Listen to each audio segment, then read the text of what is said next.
Hello, y'all. We are on the Lowdown with Tony Lowe. I forget what episode. And today's guest is Natasha Ivery. Did I say it correctly? You did. Look at you. Well, hey, Natasha Ivery is from Dayton, Ohio, which we can talk about. Graduated from BGSU in 2017. Multiplatform journalism and women's gender sexuality studies, and now runs her own media platform, kultHERed. But we have to spell it KULT, big HER for her, little ED. I know it's a lot. Everybody click like and subscribe and write that down. kultHERed. You say kultHERed just like kultHERed. kultHERed. We're on Facebook and Instagram. I'm working on Twitter, but yeah. We're going to make friends on there. Oh, yes, we are. So we're just meeting today, and I have many questions because, man, it is a hot time in the old town tonight in America. It's a mess. It's a hot mess. Lord help. I'm fascinated by anyone who is in journalism right now, anyone who does any kind of thinking, writing, and I wanted to talk to you. We've never met, but I was recommended to you by a dear friend of ours who is a journalism professor, and she kind of hipped me to you and that you're out there, and I looked you up, and I'm fascinated because the intersectionality of a lot of our woes, or I should say the intersectionality of the moment. Of everything, yes. You happen to study some of these things or have studied much of these things that are so pertinent. Would you like to talk a little about how you see the moment or about anything? It's an interesting time in America currently because I feel like it was all exacerbated by, and if you're a Trump fan, love you, we can still have conversations, but what nobody I'm about to say, watching my show is a huge Trump fan, I can assure you. Thank God. Okay, so the head Cheeto in charge essentially ruined everything.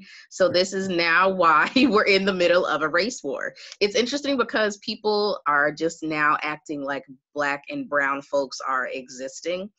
There's a lot of virtue signaling going on. So like just a lot of empty gestures that aren't really significant.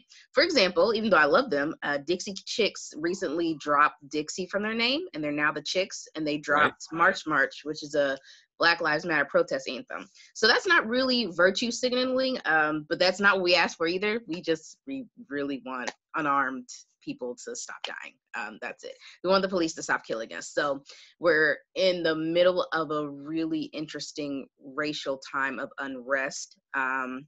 That started with the killing of George Floyd, and it's spread like wildfire all over the nation. So now we're just embroiled in a lot of things. It was Pride Month, so that's a part of intersectionality.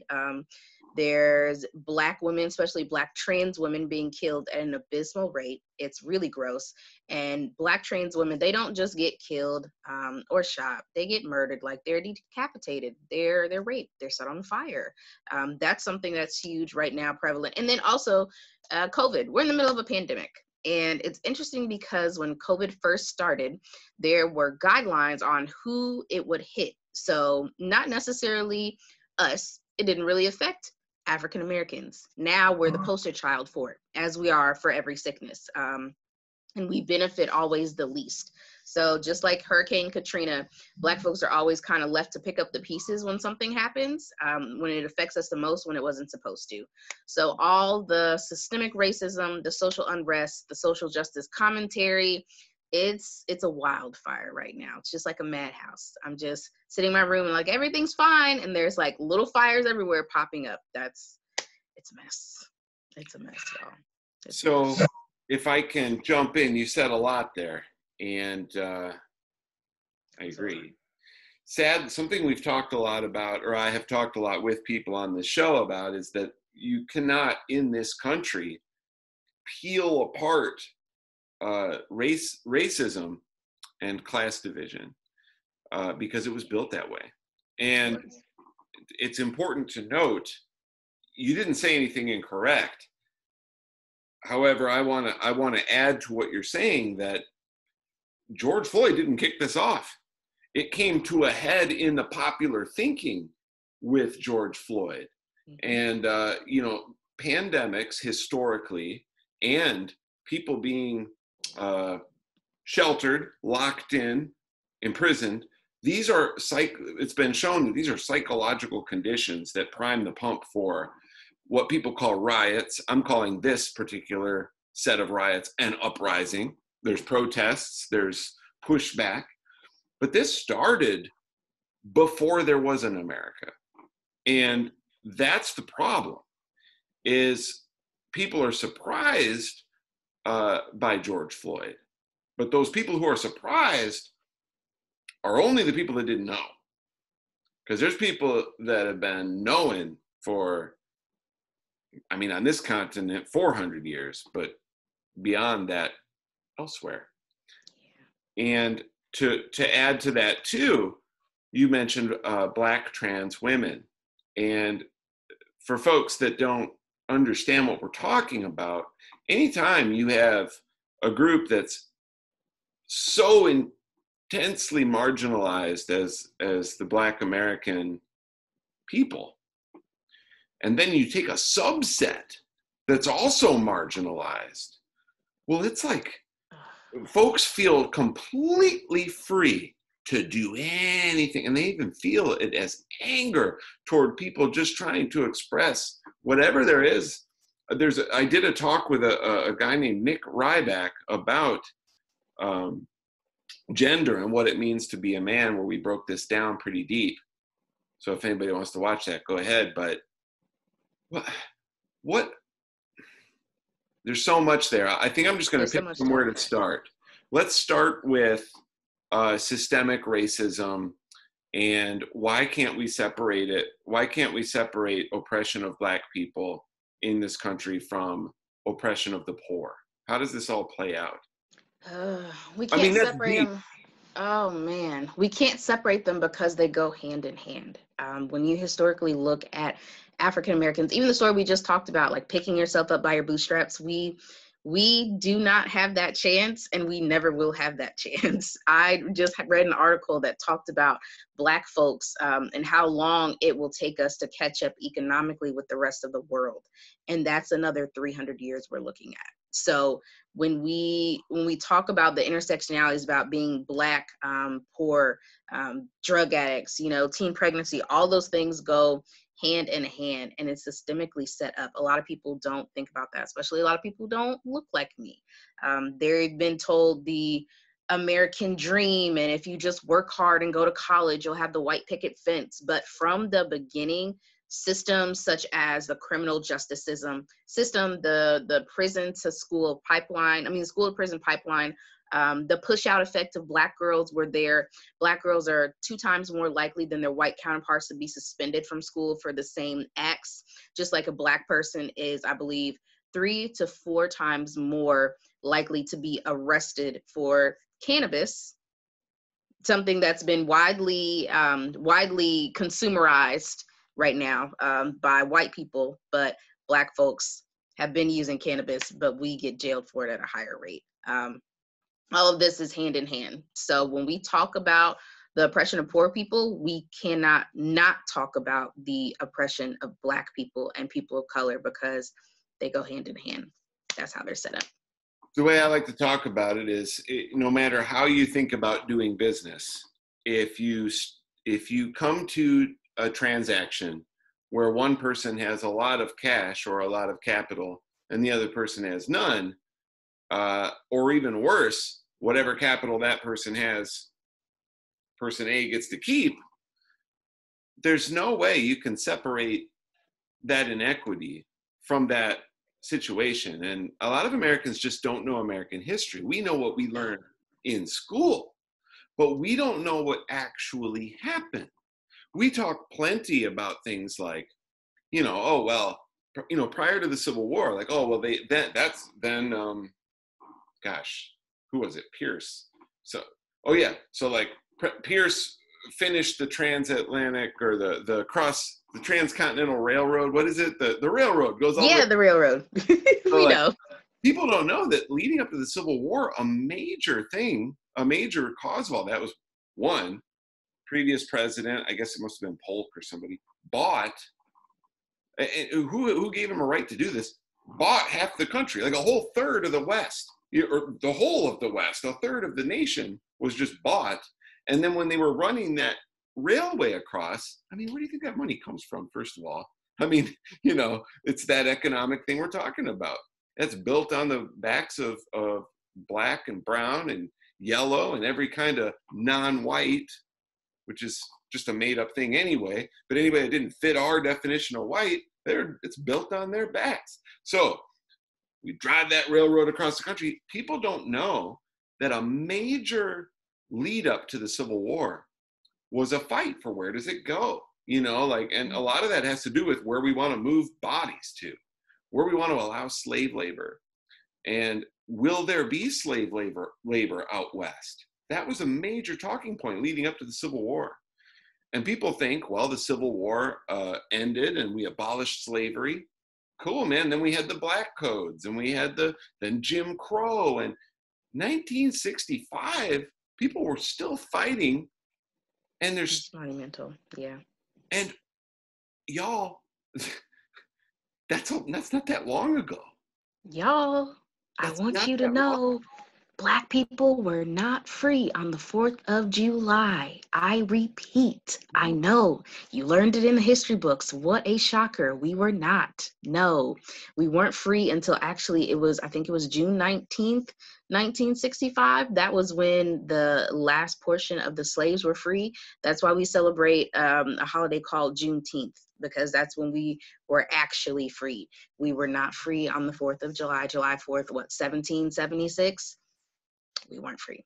I just want y'all to know, because I know McGraw-Hill told you that in the history books, but that's a lot of whitewash history. And another interesting thing about that is a lot of folks that don't look like me often will have like a watered down version of history of what we actually endured.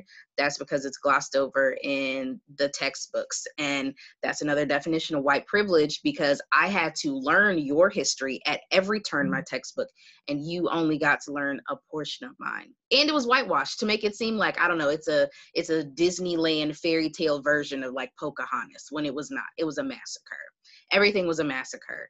I'd even go as far as to argue, when people talk about white history, you kind of don't really have a history, to be honest. You don't. The Irish have a history. Other racial entities have a history, but your history is the enslavement of us. That's where your history comes from. I just want to be clear. Love y'all, but I want to be clear. I would refine that a little bit, because my family has a history. We have a history. But here's the thing, the way, and I think we can take this, if we want to get real deep, we can take this philosophically all the way back to, I always get all my names wrong. Descartes, I think, therefore I am. We can take it philosophically way back to Europe a long time ago, and just a way of perceiving the world. Yeah. The world was about mastery, because people from my family were living in a rugged terrain, and mastering the terrain had to do with being superior. It had to do with evolution. It had to do with, these other cultures aren't mastering their terrain the way we are, and so they are therefore less than us. They're not as smart as us. They're not as evolved as us. They are lesser than us. But my point is this: because of that perception, history of Western European Americans, the people who came here from Europe, view history through a very singular lens. Instead of thinking of the history of people and how people came together and pushed apart and the friction and it's only a narrative. It's a here's what we did, here's where we went, and when we went, and what we had. Here are the borders that were drawn at such and such a year. Here very simplified. So my story is the story of my people coming into America and doing our thing. And we don't learn about mistakes that we've made. We don't learn about things that we took that didn't belong to us because that's not how we perceived it when we took them. You discovered it. Yeah, we discovered it. You discovered it. That cracks me up every time when people say you discovered. How did you discover a land how did we discover stolen land? How does this work? I often listen to people, especially, we call them the modern day Karens. I know you've heard the term thrown around. Okay, so I got to tell you, you're not allowed to say Karens because my mom is named Karen and she takes it very personally. No, I love Karen. I have people named Karens. It's the interesting name that we came up with. But Mom, I love you if you're watching. Hey. The other Karen says, yeah, go ahead. I was just other Karens. That's such an interesting term. When I listen to the other Karens speak about how the world is supposed to be, like you said, it's singular. It's not multidimensional, and it's heavily focused on what makes them comfortable, what they're entitled to, and what they want everyone else to do, as far as Black and brown folks not advocating for our rights or not advocating to be human and not be killed every day. That makes them uncomfortable. So they do a lot of things to weaponize that, especially White Tears, The White Fragility, which is actually a book. White Fragility is a really good book. If anyone wants to read it about race relations, I'd highly recommend it. But white women definitely weaponize tears to endanger Black and brown folks at every turn. I don't know if you saw the story. It was a few weeks ago, but there was a Black man. He's a professor. I think this is in New York too. He went to Central Park to go birding because he liked to bird watch. And this woman had her dog. Her dog was vicious. He said, "Hey, can you take the dog away, calm it down? I just want a bird." And she started crying and saying that she was in danger of this innocent Black man. And she lost her job and she made a national apology. The usual Beckyisms, but white women weaponizing tears is dangerous. It's a dangerous game to play. But at this point, also with the uprising, it's really cool because millennials and Gen Z are saying everything that you guys learned in history and you just went with because it was the norm. We're not. So I'm gonna just let you know that now. If you approach me the wrong way, we both might be throwing punches, and that's important to recognize because it looks cute. Some people says it incites violence, but that's just our way of standing up and uprising when otherwise we wouldn't have had a voice. We've been silenced for so long. You have to realize that at every turn. Microaggressions in school, in college, picking out jobs, the denying of jobs. We've just been silenced for so long and been seen as a monolith, and people of color not a monolith. So it's a dumpster fire. It's a mess, but it's interesting to explain it to people too. I have a friend, and we actually had a discussion on this show. My friend Sharif is living in a post-racial world. He thinks that the racism, anti-racist, he thinks is a problematic stance. He's very, Sharif, if you're watching, you are rich, homeboy, and Christian and rich, and intersectionality matters.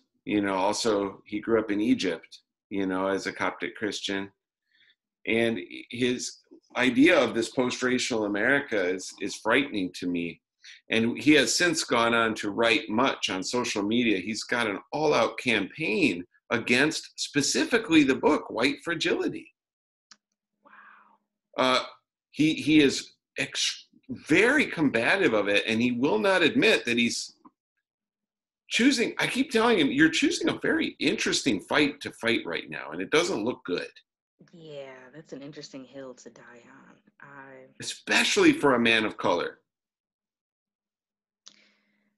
Oh, we kind of, when we find people like that in our own community, we just kind of treat them, we gloss over it because we don't necessarily consider them in the same fight as us, because believe it or not, there are Black and brown people who are very very Semitic, very racially inclined within our own community. So though we kind of goss over them. Candace Owens leaps to mind. Candace Owens, Mr. Uncle Ben Rice Carson, absolutely, those are examples of Black folks who just chose the wrong hill to die on. And with those ideas that they have, they're actually very, very more close to white supremacy than they realize. And it's dangerous. It's a very dangerous rhetoric to tread. Candace Owens, to me, is trying to gain acceptance from a community who still sees her as just Black, just the N-word. That's all she'll ever be, which is very interesting. And then Black folks, she doesn't want to fit in with us, but that's who she is. Ben Carson is just an airhead. Ben Carson's a mess. Ben Carson's an absolute mess. But even that rhetoric is dangerous because it's coming from people who look like us while we're trying to spread a certain narrative, and they're trying to spread the narrative of white supremacy. Candace Owens, when she had her comment about George Floyd being a criminal and a thug and he shouldn't be our martyr, it made my stomach churn. And there are people like that within our community who are very divisive when we don't, that's not what we're doing right now. And don't get me wrong, just because I'm pro-Black does not mean I'm anti-white. I'm anti-racism and I'm anti-systems that perpetuate it. So like white patriarchy and cisgender white males who rule everything, I'm against that because it's dangerous with the trickle-down effect to different things in the Black community. But me being pro-Black does not mean I'm anti-white. Don't hate white people, hate racism and the systems that perpetuate it. Well, let's be really clear. To be anti-white is, by definition, racism. It is. It's racism. It is. And when we talk about, because I'm with you, when I say, I won't speak for you, but when I say that I'm against a white patriarchy, right? It's not because, see, this is where our terminology can fail us in an argument. Because it's not that I'm against that. If that was something that was just born of the will of the people and individual merit and coincidence, cool. But that's not what's happening.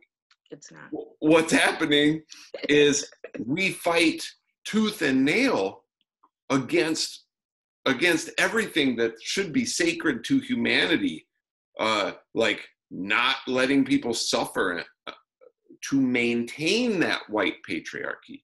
So it's not that I am anti-white patriarchy. It's I'm anti an unfair system. Definitely. Because it's time that the leftist politicians and speakers and thinkers stop talking about the opposing symptoms of a problem and start talking about I want Americans to have an equal opportunity to experience the American dream. And the only reason I say that is because if that's my entrance, a racist white person, and I know plenty of them, can hear that. They can hear that. If I say I'm anti-racist, they'll be like, I'm not racist, but I know because you said that you're against me. I'm not. I want all Americans to have the America you think exists. That's key. I want everyone to be able to, by their own merit, compete fairly in a free economic system without a bunch of billionaire trusts that are funded by racist funders and donors and carrying out their will and making it so that it's a rigged system. No, I want every American, and that's every different kind of shade of American. I want every American to be able to participate. And guess what? If Americans have been robbed, Americans get repaid. I believe that too. Oh, we definitely believe in reparations. What form? It doesn't matter. Give me my 5 acres and a mule, but I definitely believe in that too. And I want people to be very aware of the terminology that they use and the way that language can be coded when we're talking about racial oppression, even when we're talking about feminism, when we're talking about the abuse of Black women and women in general. but there's very coded language, not even the leftists use, but even in media, even as a journalist, where there's a certain message that's trying to get across, but because the language is coded and people don't know what it means, it falls on deaf ears and it doesn't get sorted out the way it needs to. There's a lot of coded language that's surrounding racial unrest, social justice, and Black and brown folks. So do not be fooled. If you have to go to thesource.com, you do that. But don't be fooled. There's a lot of coded language that tries to paint us in a certain light or a narrative. We're not monolithic. I promise. We're not monolithic. No, and I think that's why you end up with Candace Owens, because people are complex. And frankly, there's people can be greedy and opportunistic. And let's face it, there's a lot of, it's a lucrative field being a token. It is a token. No, they are. They're a token. They're paid to be a token. And you throw them in the machine and you get a fuzzy doll, like you win a prize. But oh Lord, there's so much. There's so much to unpack. I want to ask you some specific questions that maybe could tease out some of the things that you've touched on. Okay. So in the news, there's so much in the news. So there's something that bothers me, but I want to know how you feel about it. And I'm not asking you to speak for groups that you belong to, but I do want your personal perspective. When Joe Biden, who I'm not in love with, but I like that he's not Trump, but also he's a neoliberal and signed the 94 crime bill and hasn't apologized, et cetera, et cetera. Gross. I don't want to do anything to help Donald Trump, but I've been very clear. I'm a progressive. Joe Biden does not represent me. I'm hoping that there will be transformative government that could come in the wake of a Joe Biden presidency. I'm getting off track. Here's what I want to ask you. When Joe Biden gets up and says, I will nominate a woman, that drives me nuts. Because I'm like, hey, say you're gonna get, I'm talking about for his VP pick. Say you're gonna get the best candidate. If it's a woman, great. It probably is, given the choices. Yeah, it probably is. And it drives me nuts that now all the news is talking about is like, there's a lot of pressure on Biden to choose a woman of color. Man, you're hearing the wrong pressure. There should be pressure on politicians to provide policy that stops the inequity. There should be pressure not to put as they say, a black face in a high place. I mean, we had Obama, and folks can argue to what degree his effort was appropriate. Mm-hmm. There was a lot that did not do a lot of great for poor Americans, impoverished Americans, I should say, and frankly, for people of color. So what's your take on it when we have our politician that's supposed to be in opposition to our self-proclaimed law and order president, and he's willingly participating in what sounds a lot like tokenism? Joe Biden is a token. He's a prop to me. He's a political doll. And it's very, very similar to where you have the college brochures and they say, well, we're gathering all of these people from different ethnicities and identification groups on the cover. We have to make sure that we have a Black person. She has to be a woman. That's exactly what it is. Black women are often used as a political prop, especially in politics, to kind of mitigate the fact that you're actually really racist, but you want to make it seem like you're diversified and that you're committed to the fight in injustice. If you really were, you wouldn't have signed the 94 crime bill. And right now you'd be finding a way to find reparations in the form of policy for Black and brown folks.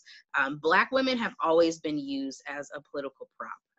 We can talk about I think it was back in Tuskegee, they did syphilis tests on Tuskegee Airmen, like they injected them with syphilis and didn't tell them. We can talk about the life of Henrietta Lacks, which is a great book too. A Black woman named Henrietta Lacks, her cells, which are called HeLa, they were split and taken from her when she had cancer and used for HIV research, cancer research, all types of things without her permission. So Black women have always been a prop to use and discard, especially in politics, as a barrier to make it seem like you're diversified and you're down for the Black cause, but you're not. So yeah, Joe Biden, I never appreciated that. I'm not sure he's gonna pick, whether it's Stacey Abrams or Kamala Harris, but I'm not with it, because that's another form of virtue signaling for me. You're picking a Black woman, fantastic, but you're only doing it because you're just now noticing her from pressure from other opponents. Other than that, you never would have. And what's the point if you're not going to make the policy to match? And Kamala argued with him about busing, but she's just as bad on criminal punishment. I mean, she's a punitive justice, she's like the embodiment of cracking heads. Oh, absolutely. She's she's gross, and I hate that she tried to twist the narrative about busing and her policies to make it seem like that she's divested in the Black community, when really she just wanted a crackdown on crime in the wrong ways. We talk about crime too. Historically, a lot of people look at Black and brown people. Newsflash: it is not us. It's not us. If you look at crime rates, we can talk about Black on Black crime, which is a myth used to kind of divert from the conversation on police brutality. White folks kill each other just as much as Black folks, but you don't see us calling it white on white crime. So that's what I'm talking about when we talk about coded language to make it seem convoluted, like we're just the criminal and the enemy, but we're not. Data is always skewed. It's always been skewed. We can talk about that from science to politics to economics. It's just always been skewed. Biden's an idiot. And when they find those statistics, like, oh, well, if you look, here's the people who got murdered, here they are, and they're Black. And then if you tease out the neighborhoods people live in, or the poverty, or other circumstances, you find that when you put white people in the same circumstances, it evens out. The only difference now is they don't get prosecuted the same. Exactly, which is an absolute shame too. That's one of the grossest misjustices that I can never get over every time. And it's really sad, like even with the murder of Breonna Taylor. If you don't know who Breonna Taylor is, she's a 26-year-old EMT in the middle of a pandemic, and she was shot 8 times in her sleep. Her boyfriend, he had charges dropped against him because he tried to defend her. Of course he shot the police, because you're killing my girlfriend in her sleep. It's been 101 days today since it's July 1st, and her murderers are still free. So we talk about those things. We know how it's going to go already. We know what the verdict is going to be, whether they choose to prosecute or not. More often than not, they don't. That causes another political uprising. We forget about it. It's tokenized for the November race. No one makes any policies on it. It keeps happening and happening and happening. And these are just the ones that we know about. Imagine the ones that we don't. We just heard about Elijah McClain, which bothered me so much, and that broke my heart. He was a 23-year-old from Aurora, Colorado. He wore a ski mask on his face because he had anemia, and he liked to go to the local pet shelter and play violin for the cats so they wouldn't get lonely. He's a quirky kid. He flaps his hands a lot. And yeah, you can say he looked suspicious. Sure. That's not, one, looking suspicious isn't an arrestable offense. Two, the police don't try you for your offense. That's the job of the courts. If you have broken the law, which he hadn't. 3, the police don't get to find you in your street trial, innocent or guilty. And 4, no matter what you did, they don't get to sentence you to death in the freaking streets. No, running And from the police does not equal you getting killed. But it's just we at this point, Black folks feel like we can't do anything. We can't go jogging in our neighborhoods because Ahmaud Arbery did it. We can't sell loose cigarettes on the corner because Eric Garner was in an illegal chokehold, might we add. We can't play violin for the cats and walk down the street listening to music in our mask because we'll get tackled and injected with ketamine. yeah, Even what's up with that?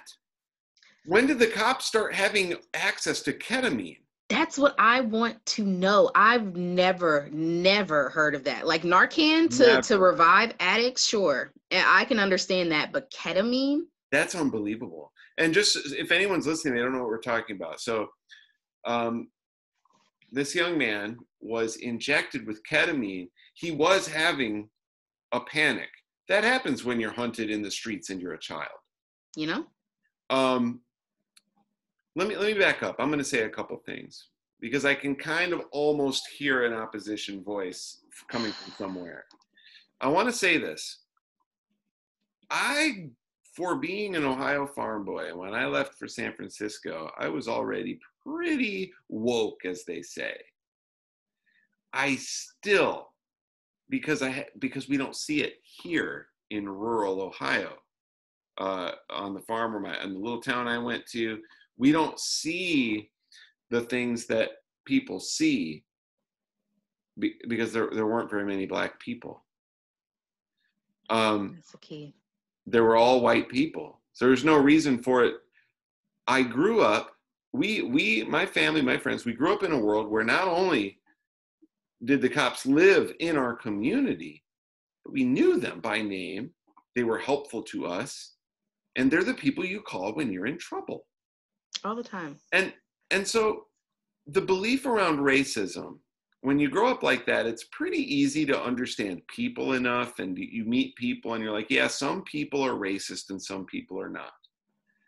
Okay, that's a good starter, but it doesn't illustrate the situation that we have. The situation that we have is much more insidious. And I didn't know until I was traveling. I did a job where I would travel all over the country and talk about social and emotional learning and such. I did that for like 10 years. And I would always travel with a partner. And my partner and I, it was a different partner each week. We had like 25 of us, and we would always be shuffling the deck so that we could be of maximum representation of diversity as much as you can with two people, and try to target what was needed where we were going. It's hard to explain, but my point is I was usually with a woman, unless there was a reason not to be, or someone who expressed their gender differently than myself. And I would be with someone of a different ethnicity or cultural background or so-called race or whatever you want to call it. And we would pick two that would speak to the room in a powerful way. When I was on the road with folks that differed from me, I had a whole different experience of America. For 10 years, every Thursday and Sunday, we were at the airport with 200 pounds of audio gear. I think maybe I got stopped and searched 2 or 3 times in 10 years of going through the airport with that gear. I am a waspy dude, and don't trip any triggers in the system, you know? Every flight, there's a layover, there's, 4 opportunities to get searched, and my partner was usually searched. When we were on the road, oh, and by the way, if you travel with a Muslim woman, or one that they assume is a Muslim woman, and you have audio equipment at the airport, get ready to camp out for a while.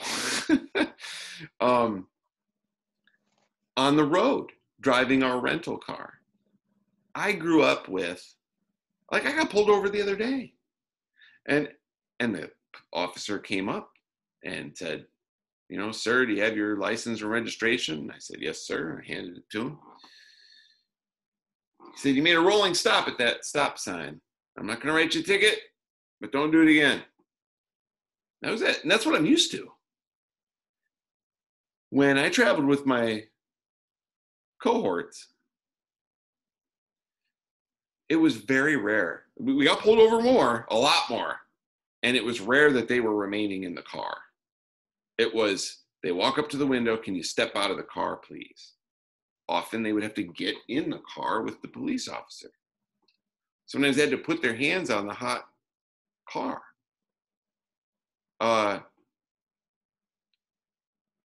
It's a very different experience. And living in Oakland, when I lived in Oakland, California, I can tell you right now, it's not a matter of the police protecting their community.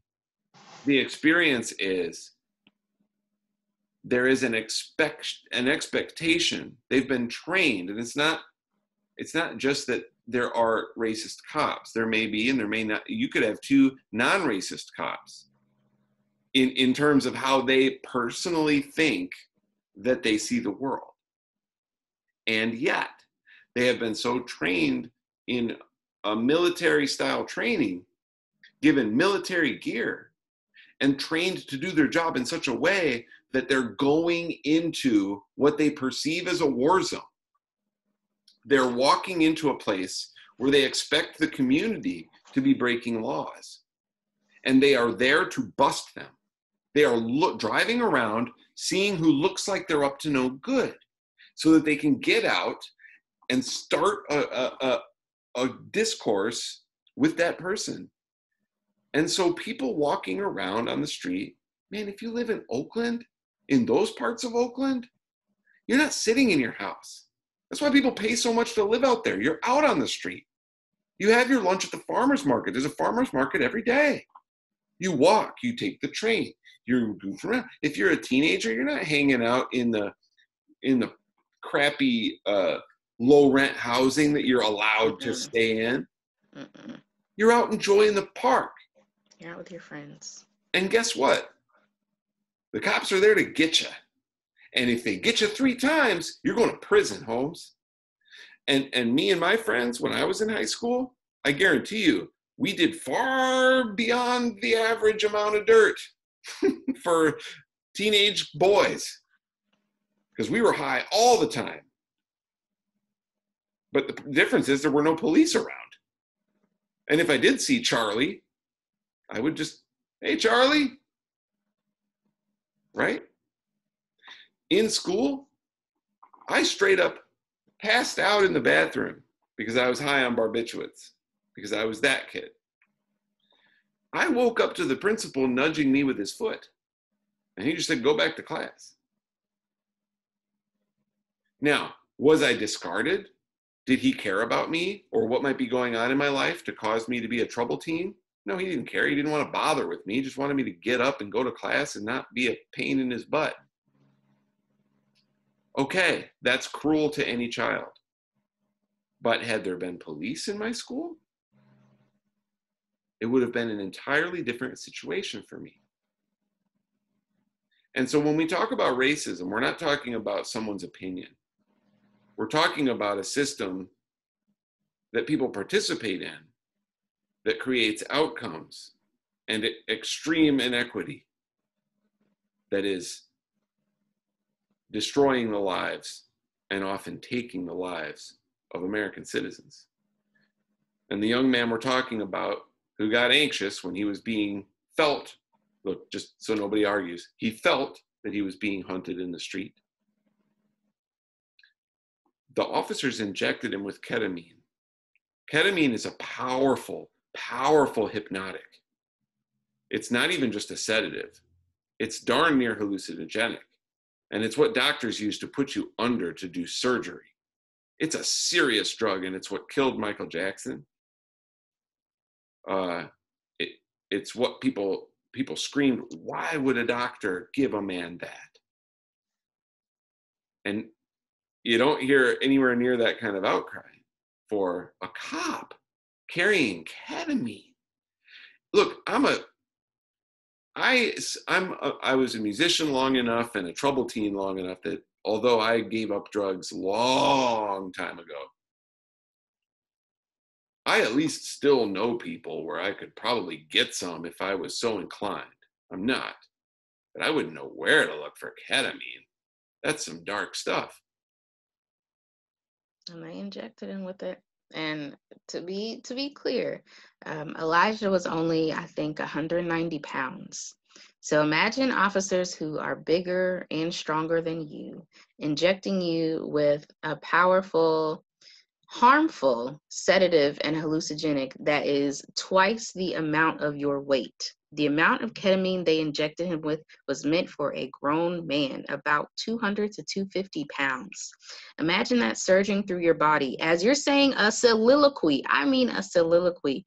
Looking at Elijah McClain's last words just gave me chills, and I really couldn't do anything but cry because he was saying, I'm not a thug. My house is just down the street. I was getting tea for my cousins. I'm an introvert. I'm a sweet person. I don't do any of that. Please sacrifice my identity. Do whatever you want. You're beautiful and I love you. Like, Yeah. just you're pleading for your life on the sidewalk. I, How many times do we have to do that? ironically, he's shouting out, I'm not on drugs. I don't do that stuff. And they're injecting him with ketamine. They're injecting him with drugs. And he's shouting his last words because he knows how the narrative goes. And he specifically says, I'm a sweet person, I'm an introvert, I wouldn't hurt a fly. And that's just another example of no matter how many degrees you have, how sweet and unassuming and unarmed that you are, that will not save you from being murdered at the hands of state sanctioned violence. Doesn't matter the amount of money, degrees, anything.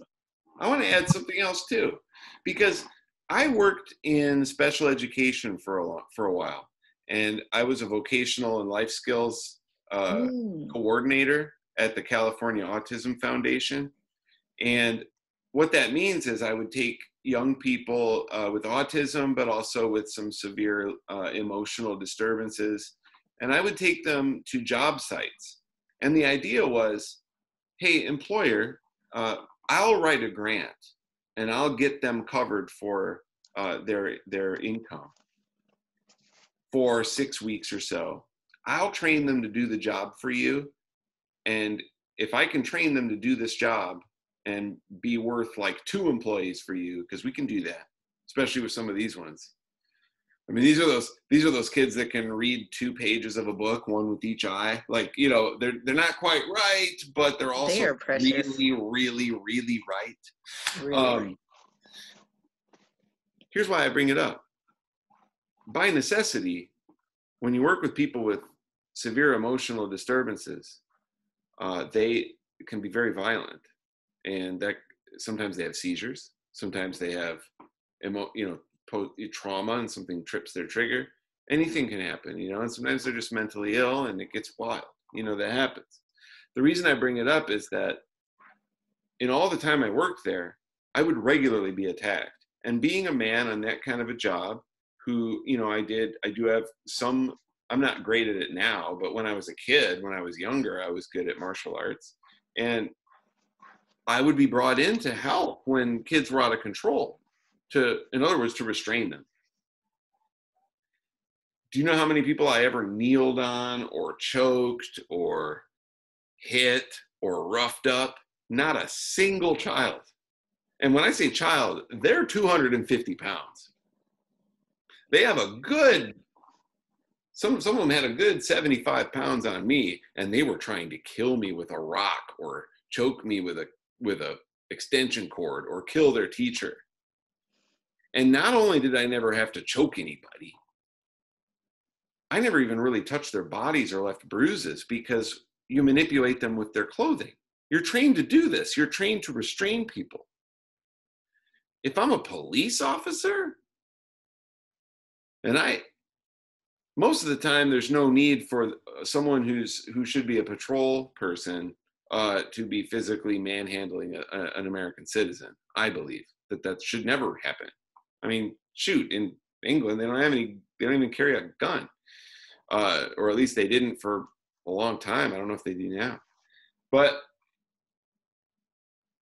when people talk about defund the police, this is what we're talking about.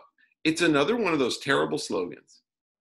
Because if we had said, hey, the community's not being served appropriately by their police forces, and yet we're giving them these huge budgets equivalent to the military budget in most countries per city in the United States. Chicago has the same police budget as North Korea has for its entire military. So when you look at that money, I can easily make an argument for Republicans and say, yo, fiscal conservatives, this is what you're spending on the police force, and this is what their community says about the service they're getting for your tax dollars. How do you feel about that? Because what if we take some of the stress and strain off the police, Mr. Conservative cop lover? If the police are so stressed out that they're shooting people and they're defending their lives from these criminals, oh shoot. Well, let's give them some community services to fix those communities up so these cops have a safe place to live and work. And yes, I do think they should live in that community. Let's make the community you serve. You definitely should live in that community. Let's pour some resources into communities instead of into military budgets for cops. And that's what we mean. Defund the police. I think that's another example of coded language, because people think that since we're so fed up, we mean, wow, we don't need police. That's not what we're saying. When we say defund the police, we are saying that if we're going to use the police, we also need to use other social services integrated that can help police the community in a safer way. So instead of a homeless person sleeping outside, what if there was a social worker who came to that person, who got them a safe place for the night and followed up with services? If someone's having a mental health emergency, instead of shooting them or trying to manhandle them, because the cops are not trained to deal with people in mental health issues, they handle them just like a criminal, and that right there lies the problem. But if someone was having a mental health emergency, say, wow, why don't we call up our local psychiatrist on hand who's down the street to come help this person instead of shooting them? We mean other services integrated with the police, since they're so stressed out and fearing for their lives that they have to kill everyone who they think is a threat, which I think you're in the wrong profession, but that's a personal opinion. We just want other social services integrated with the police, because at this point, when we need the police, we don't call them, we call each other. We're policing the police. We're policing the police. And by the way, people who are mentally ill, when all these police shootings that happen, a great majority of them are either mentally ill or have some other undiagnosed things, because there's no resources for diagnosing such things, or there's no resources for them to be properly counseled, or in some cases medicated. And if you are a white person with mental illness, guess what happens? They call in the so-called people in the white coats, and they take you to the hospital, and you're admitted for treatment. But if you're black, all they see is black.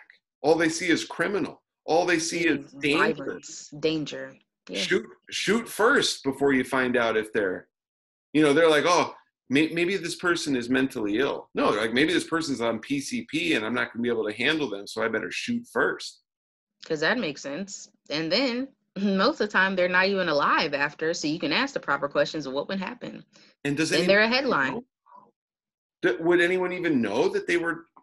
I mean, a lot of folks don't get enough services to even know if they're mentally ill. They're just out there on the street doing what they do, or or they become drug addicts. They learn to be criminals in jail because they've been locked up as a teenager on some petty crime. Now they grow up to be a criminal, because guess what you have to do in prison, or even worse, actually in jail, to survive it? You have to do dirt. You do. Prison is, and that's when I even mentioned the school to prison pipeline. In some schools, even in like Oakland, California, and I know definitely like in places in New York, specifically the Bronx and like Brooklyn, schools are heavily over policed for no reason. So it's setting these kids up from school directly to prison. That's why we call it the school to prison pipeline. Prison is another glorified form of slave labor. So when we talk about slavery ended, legally, sure, white people can't own slaves, but there's slavery going on in other entities that white supremacy exacerbates. So there's a form of white slave labor, even when we're talking about jobs, microaggressions at the office. Prison is a form of slave labor. So it hasn't been eradicated. It's just in other forms that look trendy to you, or maybe you don't think about. It's is absolutely asinine at this point. And that's what we mean when we say defund the police. There's no reason why I should have military grade cops at my school where I'm supposed to be getting an education. If I make the slightest wrong turn, or if I have an issue in my classroom, instead of saying, hey, let me take you to the counselor's office, is there something going on at home? I know that you, being a person of color, are probably affected by poverty and violence in this neighborhood that's exacerbating your unsavory behaviors. Let's get you some help with that. It's not that. It's a push out effect. Let's lock you up. And just so nobody gets confused here, when we talk about prisons as slave labor, again, it's not that there are individual person. I mean, okay, there's always that individual, but by and large, it's not that individual people are saying, I'm going to get me some slaves for this prison. That's dumb. It doesn't work like that.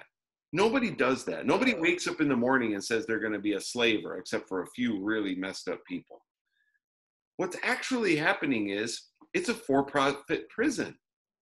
So people just show up to work and do their thing, and they don't think they're racist. They're just, this is what I got trained to do. I show up at work, it's a prison, the prison makes a profit, and we do this and that, and blah, blah, blah. But if the system, systematically, all across different systems, multiple systems, housing, redlining, gerrymandering of voting districts, everything that happens to set up how our economy so-called best flourishes, if all of that is adding up to the locking up of young Black men and women and Black people. Oh no. Okay. Am I still there?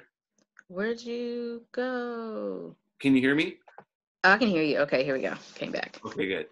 If there are multiple systems that end up locking up Black people in a prison that makes a profit from them being there, the outcome is slavery. People not getting paid, but doing labor. And I know that people can argue the semantics of it. You can call it what you want to. You can call it prisoners doing work and some business owner somewhere is making a fortune. What that does is it sets up where the business owner can lobby the government for policies that benefit them and assist in their business flourishing. The more their business flourishes, the more a for-profit system of prison and punitive justice is flourishing, and the people that they're making money off of are unpaid, Black mostly, and brown and marginalized labor. So that's why they say it's slavery existing now. It's a shame, and it's horrific. The prison is its own subculture. A lot of people don't know. There is a very specific culture in prison. I studied, I did study, but I also watched the whole season of Orange is the New Black, from season 1 to season 8. And I believe in the last season, they talked about immigration and ICE in prison and detention centers. That's something new as well. Prison has its own subculture of violence, of poverty, and of oppression. And it's mainly set up for Black and brown people. Violence and oppression and poverty is something that systemically, I can't say only Black and brown people experience, but we experience it in very unique and specific ways to our race. So that's why it's intersectional and it goes hand in hand. That's just it. That's it. There are prisoners who are in prison who are getting paid, I mean, like pennies to make a pair of underwear that's upsold for $10.50 at Victoria's Secret. And no one thinks anything's wrong of it or any less of it because they deserve it, because that is their crime and they're serving the time. They wouldn't have to if they had the services in their neighborhood to prevent them from getting to this point. That's what we're saying. Every politician is talking about the now. And if we hadn't done this, if we hadn't done that, if you hadn't set up and perpetuated a system where we would get caught in, and it's like a mouse race, no matter what we do, we're always entrapped and we start back from square one, we wouldn't be in this position. I don't want to hear solutions until we get to the root cause and you acknowledge what's going on. A lot of these, I don't even like town halls and forums anymore because they gloss over issues, unless they're specifically held by Black and brown people, because we know the issues and we're going to talk about them. But for everyone else, it's like a Disneyland version, so as to appease white folks and not really make it seem as horrific as it is. It's horrific, and you need to know. You absolutely need to know. I have no problem with talking to white people about race, but at this point, well, a lot of people are racist inherently, even if they're not outwardly so. The ideologies that I talk to them about, and they'll say things like, oh, well, if they weren't doing this, or if they were just a little bit more of this, that lets me know that I can't have a conversation with you anymore. There's a great book that's called So You Want to Talk About Race, and it's by Ijeoma Olu. I have to get you the exact spelling, but she talks about, so you want to talk about race, you want to have this conversation, and breaks down different different subcategories about how to talk about race to someone who doesn't look like you. There's also another book that says why I'm not talking to white people about race anymore. These are required readings. I want you to read them. Get past the titles, but it'll give you a sense of what it's like to be a Black and brown person in America and what it can look like for you to help. Because allyship is important, and there's different versions of allyship, and we can talk about that too, because that's a hot mess. We don't, it's nice that like you drop Dixie from your name and you are no longer calling the master bedroom the master. That just happened in Texas, by the way, for realtors. But that's not what we asked for. We didn't ask for any of that. We don't care. It's cute, that's nice, but we didn't ask for any of that. We're asking for substantial policies so that we don't have to see each other every single week begging for our lives on the sidewalk. That's all we're asking for. But why do I keep doing this? Okay, here we are. Well, I think there's a key thing there too, which is, oh no. Can you hear me? Oh no, I can't hear you. Are you? Oh. Did you mute it? Oh. Can you hear? Okay, here we go. You can hear me? I can hear you now. We're here. It's great. I think you said something key, which is you kept saying that's not what we're asking for. So allies, advice from a fellow ally who's trying his best to learn. I think my thought, and I want your opinion, is I think that we need to just be asking more questions. Because it would be really dumb for me to tell you I'm your ally if I don't even know what you need. There it is. Like, how can I show up for you? You know, that's really it. It's like, wow, there's a lot going on. How can I show up for you? And that's an excellent question. I appreciate that so much, because I've had white friends say, hey, I'm not well versed in this. I obviously know what's going on. It's disgusting. I will punch a racist for you, but how can I show up for you personally, as to not necessarily center my white feelings or white rage, but to help you amplify your voice? That's the question we want you to ask. Because a lot of times I've seen a lot of white folks, show up at protests, even that we've had in Dayton, Ohio, and they mean really well. They're like, yes, I'll punch the racist, we'll destroy it. Oh, got you. But that's not necessarily what we need. We'll ask you for it if we need it. And there's even some white folks who are like, I'll put my body on the line. So if they shoot, they'll come at me first, because I know they're not going to kill me. Yeah. And that's so sad that we have to specify that, but we also appreciate it. You don't have to die. You're not going to get killed, trust me. But if you see a group of Black protesters, make a circle around them. The police aren't going to kill you. They're not going to kill you. That's key. If you see a Black person getting pulled over, pull over to the other side of the road and sit there until they're finished so you can know what's going on and it won't end up in another traffic stop like Sandra Bland. Those are things that you can do to show up. You can ask curious questions like, hey, I read up about this case, but is this coded language? This doesn't sound right. Or can I post this link? Or what are some articles or some books? At the same time, we don't want to feel like we have to educate you because we've learned your history for so long. Now it's kind of time for you to learn ours. So if we just send you to Google and say, hey, Google this case, just Google the case. Come back to us afterwards and be like, hey, this is what I learned, but this doesn't sound right, or I want to know more about this, or what do you think about this? That's totally fine. But when it's key in white allyship for you to just be our allies and not necessarily center yourselves. We want you to have those hard conversations because it's different. It's different when you can say you're an ally, but when you're going home at Christmas and you're denouncing your racist Uncle Larry because he's sexist and believes that Black and brown folks are out to steal and ruin everything, though, we want you to do that. We want you to call out your friends publicly. These are the things that we need you to do to help us amplify our voice. Because even though we're really a minority, we're really not, we're the majority, but socially we're a minority. So we need someone who has more social capital, which you do, to help amplify our voices. Just help us. Help us. We just don't want to get killed. Is that too much to ask? I feel like we're asking too much at this point. We just want to live. So on my end, first of all, when it comes to laying down a person's life, like, to me, I don't even need to know what color my neighbor's skin is. If the government is hunting and killing them, my body will be in the way on general principle. You know what I'm saying? Like, I'll die for that on general principle. Always. But that aside, so here I am.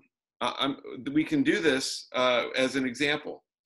So I have this small platform. I have this little YouTube show that's only just begun, and hopefully we'll be getting more people watching. I have I'm a musician, although the pandemic has put that on pause. I'm a student. I will be a professor. So for you, and I'm not even asking you to speak for everyone or to speak for any subset of everyone. What I'm asking is, for Natasha, what would feel good to you to know that I'm out there being an ally? Like, what would be the Tony Lowe being an ally specifically to Natasha situation? Just being honest that you don't necessarily know everything about the Black and brown plight, but that you're willing to learn and help dismantle it in any way that you see fit or that you think will benefit. I think a lot of the issue when it comes to white allyship is that, like I said, like centering white feelings when that's not necessarily what we need you to do. And we're not even asking for a lot. We're asking for you to educate and educate others that look like you, that have a racist ideology. Can we truthfully change racist minds all the time? We cannot. But can we educate them? We can. Just because you have Black friends does not mean that you are not racist. Surprise. You can be very racist and have Black friends. But I really want people to know that I think that would be the best way for Tony Rowe to be a pal and an ally, to educate people and admit, I don't know everything about the Black and brown plight. I don't, but it's horrific, and I'm willing to dismantle it using my white privilege. That is the key. You have tons of white privilege.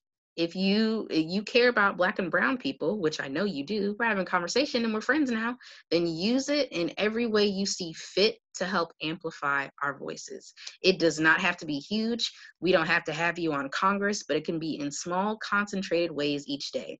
Hey, today's a great day to arrest the killers of Breonna Taylor. Here's the number to call the DA. Hey, did you see this article? This is racist. Let me tell you why.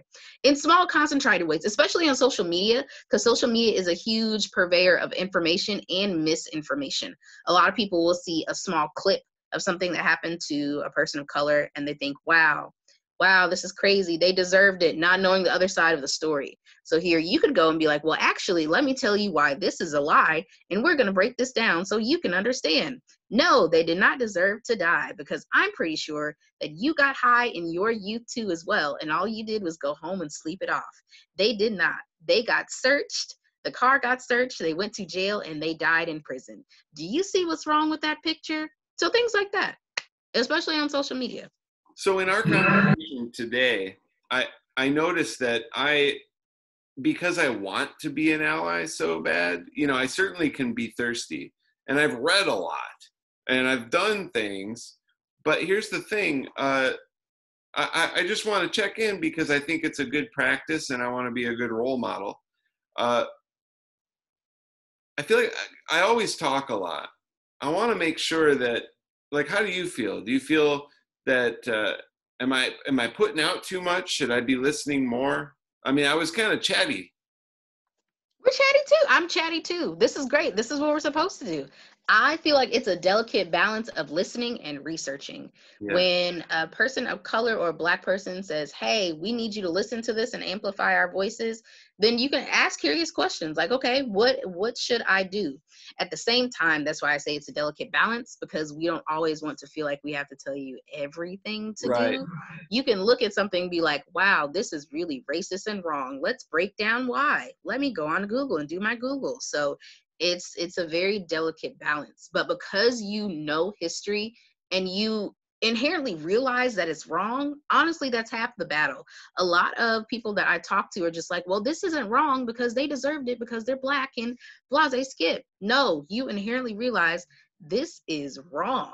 I did the same thing and I didn't get a sentence. I got stopped at a simple traffic stop and I was greeted with kindness and a slap on the wrist.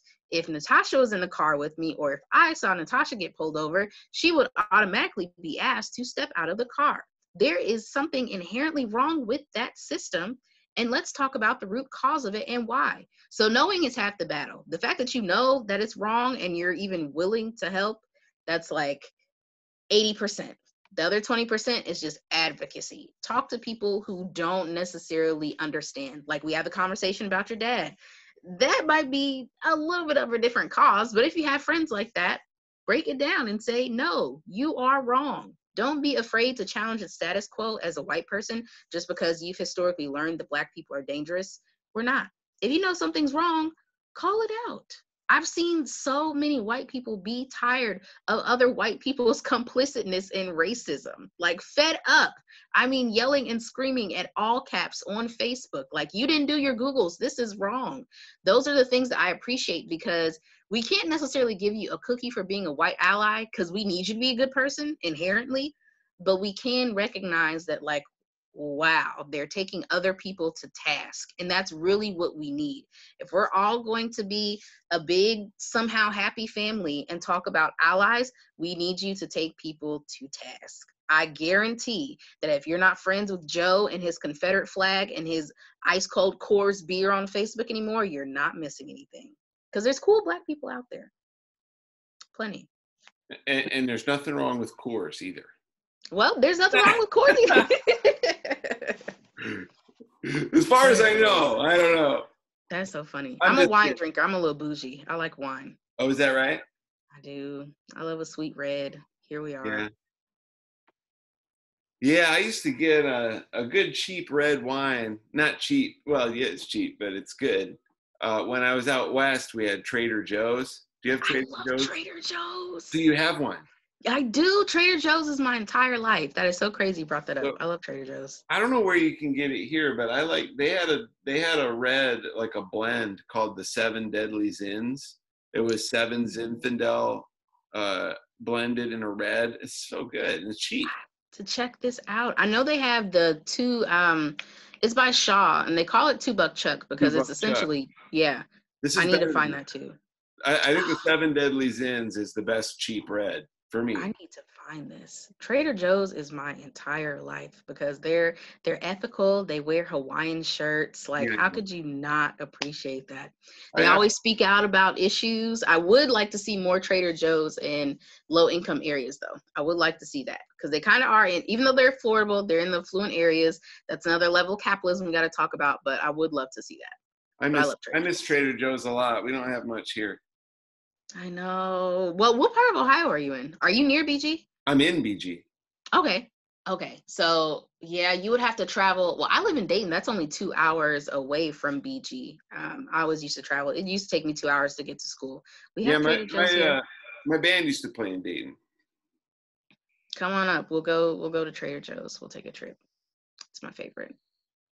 It's a long way to go for JoJo's, you know. I know, but the JoJo's are worth it. They're always worth it. Yeah, Trader Joe's is my life. Do you want to say anything about kultHERed or anything at all before we wrap up? It's been we've been going a while. I don't want to test your patience. Oh no, this is great. So kultHERed is a platform that we celebrate and we write stories, reported pieces, op-eds, interviews on topics surrounding the lived experiences of Black girls and women. So different topics related to that. I wrote an article on Juneteenth about how we cannot continue to not say the names of Black and trans women when we talk about police brutality. We can't erase them and why erasure is dangerous. I've done a couple interviews. What's another article that I wrote?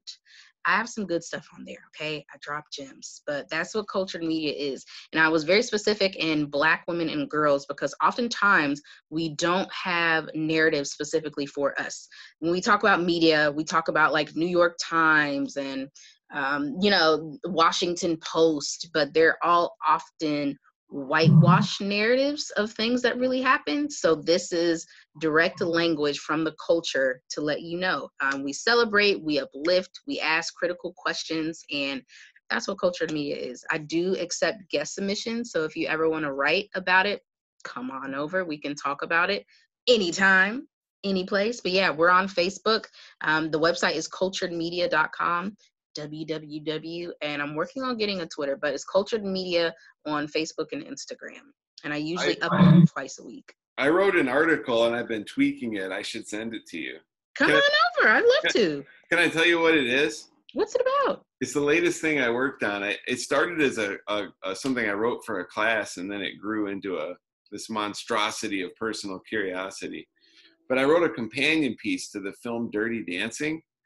And it's about there is this embedded story beneath the white exterior that has so much in it as a way to explore class division, and it's basically those kind of like Jewish resorts in the Catskills were a place for Jewish people to escape oppression that was still going on for them way back in the way back.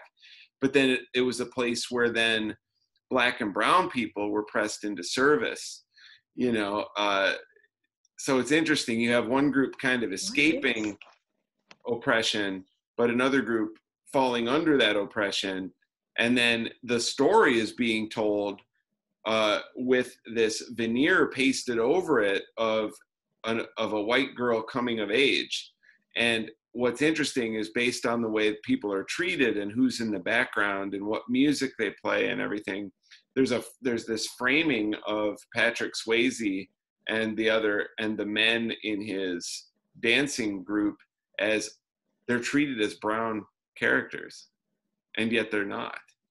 Send this over. I'll send it to you. It's so I just got really obsessed with it. I got really into it. It's layered. That's important. I love those conversations around pop culture because pop culture is so multifaceted, and I don't want people to think it's just entertainment because it's never just entertainment. There's always history behind it. So I'd love to read that. Definitely. Yeah. And it'll make you watch that movie differently. Like there's even a thing at the end where all the cultural boundaries are breaking down. Like when there's that big dance scene, the whole room gets encircled by brown people. And then And then people start integrating on the dance floor, and there's even like two women dancing, and it gets like, it's like all of the cultural norms of the uptight 50s are breaking down, rolling into the 60s. I'd love to read this. And Send this over. and it's 1963. It's like right before the 60s pop off for civil rights. That's crazy. So wild. Yeah, it's wild. I'll share it with you. Send that over. I'll friend you on Facebook too. I have to make sure I Yeah, do that. Do that. Hey, viewers. Okay, I'm gonna stop the recording part, and then we can say our like casual goodbye. Okay, bye, viewers. Bye-bye. Bye. Remember, like, subscribe, and kultHERed Media is KULTHERED. Have fun, be good, party on, be excellent to each other.